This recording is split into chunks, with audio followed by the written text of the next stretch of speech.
저는 가톨릭 평화방송 사목하고 있고 에미를 3년 전부터 이제 봉사하고 있는 최용진 에미조 신부라고 합니다.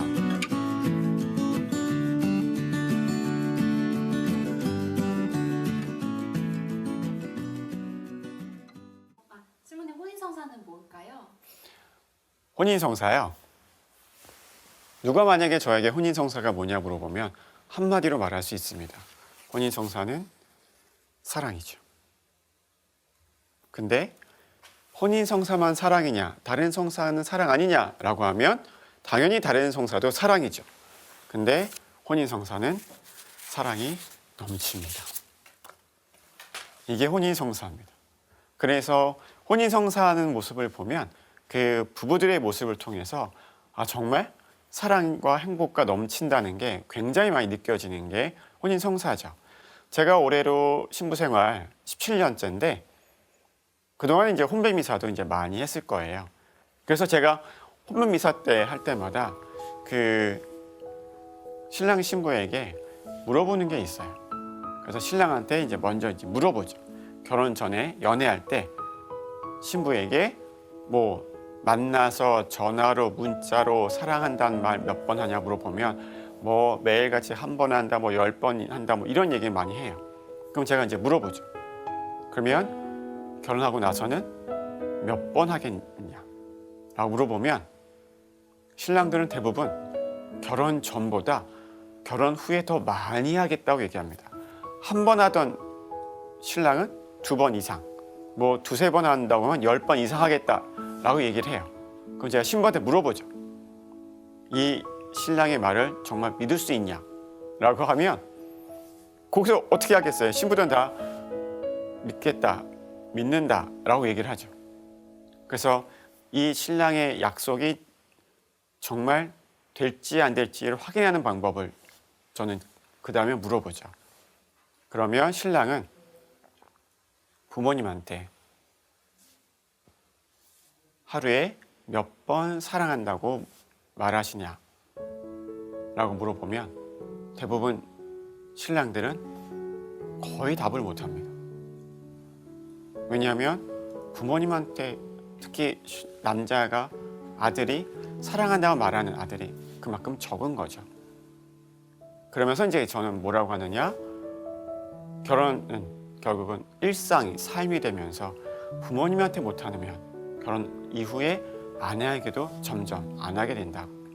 그래서 끝으로 이제 신랑 신부 각자 자신의 부모님에게 사랑한다고 말해라고 하면 그때 굉장히 많이 펑펑 우는 모습을 봅니다.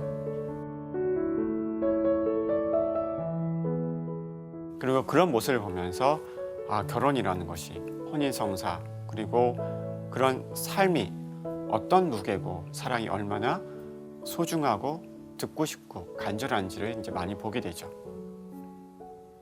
이 혼인미사 그리고 이 혼인성사에서 가장 중요한 것 중에 하나가 혼인 예식이 있습니다.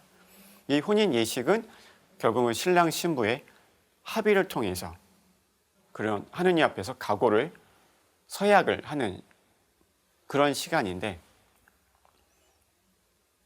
제일 이해가 안 됐던 것 중에 하나, 즐거울 때나 괴로울 때나 성할 때나 아플 때나 이런 말들은 사실은 예식장에서 하든 성당에서 하든 교회에서 하든 거의 들어가는 말이죠. 이 서약의 모습을 보면 얼마나 부부의 삶이 시작을 위한 것이 아니고 마지막을 위한 준비인가를 많이 깨닫게 됩니다. 가끔 이제 혼배미사 끝나고 이렇게 맨 마지막에 축가하러 나오잖아요. 축가하러 나올 때 짓궂은 노래하는 그런 가수가 나오면 뭐 그런 거 시켜요. 자기가 노래할 테니까 뭐 사랑이란 단어 들어갈 때마다 신랑 신부 뽀뽀하라고. 그럼 계속 이제 사랑이란 단어 많이 들어가는 그걸 계속 반복하거나 그럼 막 시켜요. 그럼 이제 신랑 신부가 그때마다 막 뽀뽀를 여러 번 하죠.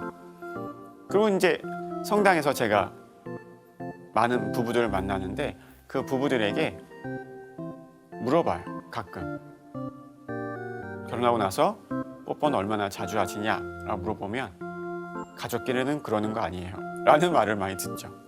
그래서 결혼할 때 그렇게 많이 뽀뽀하던, 연애할 때 하던 부부가 결혼하고 세월이 흘러가면 다시 더 이상은 그런 뭐 애틋함이라든가 그런 것이 많이 적어지는 것 같아요. 그래서 역시 결혼하고 나서 부부의 사랑은 신혼 때 뜨거웠다가 점점점 식어가는 게, 그래서 결국은 결혼은 일상이고 삶이 되는구나. 결혼 생활 하다 보면 부부는 더 이상 이제 사랑보다는, 애정보다는 동지에만 남는다. 뭐 이런 말이 맞는 건가? 라고 할 때가 있었죠. 근데 제가 나중에 병원 사목할 때 어느 날인가 그 병대성사가 들어온 적이 있었어요. 할머니께서 뇌출혈 있으셔서 수술을 앞두고 있어서 이제 너무 할아버지가 걱정이 많으셔서 저한테 이제 병대성사를 부탁하셔서, 이제 저는 원목실에 있으니까 바로 올라가서 병대성사를 해드리고 수술 잘 받게 용기해 드리고 이제 내려왔죠. 그리고 수술 들어가셨다가 이제 중환자실로 이제 끝나고 가셨는데, 수술은 잘 마쳤지만 그래도 이제 약간 이제 마비가 좀 남으셔서 몸이 약간 뒤틀리고 혀도 이제 입도 많이 돌아가 계셨어요. 중환자실에 이제 그 면회 시간에 저랑 이제 할아버지랑 같이 들어갔죠. 들어가서 저도 이제 같이 기도해드리고 있는데 할아버지는 열심히 아내인 할머니 이렇게 몸을 이렇게 닦아드리는 거예요. 그리고 이제 면회 시간이 끝나서 이제 내일 또 올게요. 뭐 기도하겠습니다 하고 가려고 하고 하루와 같이 나오는데 할아버지가 이제 나오면서 할머니한테 여보 내일 또 올게 라고 하면서 이제 뽀뽀하시는데, 할머니와 똑같이 입술을 이렇게 쭈그러뜨려서 뽀뽀를 하시는 모습을 보면서 전 그때 그 모습을 보면서 이렇게 나이가 많은 부부가 젊은 부부보다 아름다울 수 있구나, 이게 부부구나 라는 많은 생각이 듭니다. 그래서 혼인성사라고 하면 다들 젊은 부부, 젊을 때 아름다운 모습을 많이 생각하는데, 이 혼인성사 때 하는 그 혼인 예식, 그 서약의 의미가 뭘까를 생각해 보면 결국은 배우자의 죽음에 마지막까지 지켜주는 그 약속이 바로 그 혼인 서약이고 그 혼인 성사의 가장 큰 의미가 아닐까. 그래서 그런 모습들을 보면서 그게 얼마나 대단한 각오고 결심인지, 자기의 모든 걸 걸고 하는 결심인지를 그 부부의 모습들을 보면서 병원에서 많이 깨닫게 되죠.